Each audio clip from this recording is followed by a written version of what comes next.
Daar is verskeie merkers waarvoor mense op die uitkyk moet wees, veral by die ingang van plase, hoewel die tekens ook in bosse om die huis wat geteiken word, gevind kan word. Twee groot klippe langs mekaar wys dat daar bejaarde mense woon of dat vrouens en kinders of weerloses alleen daar woon. Die klippe dui ook die aantal inwoners aan. Indien daar 'n rooi merker naby die opstal is, dui dit op weerstand wat verwag kan word.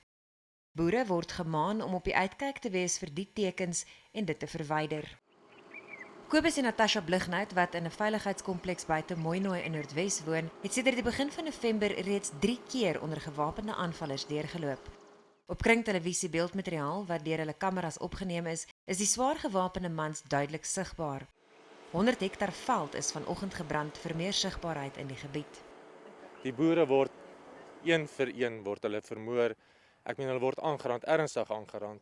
En ons het geen voet om op te staan nie. Jy het 'n vuurwapen wat gelisensieer is en nou mag jy nie op hom gaan skiet nie.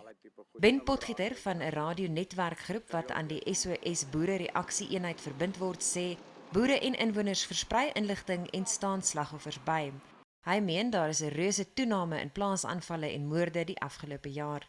Hy sê daar is geen wesenlike verskil tussen leidrade op misdaadstonele nie.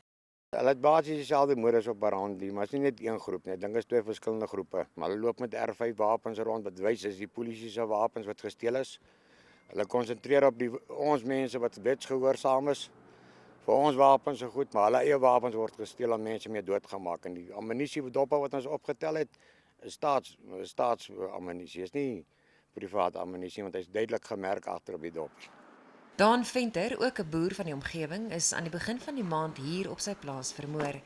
Die huis is net so agtergelaat en sy familielede wil nie hier kom woon nie. Ek sal sê op hierdie plaas is dit byvoorbeeld oud mense wat weerloos is.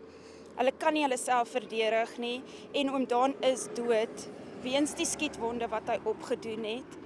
En ek voel net ons gaan moet hulp inkry van die regering af, want ons het 'n tekort aan bemanning in ons omgewing. Die SAPD op Mooinooi wou nie kommentaar lewer nie. Anina Peens, Enies, Mooinooi.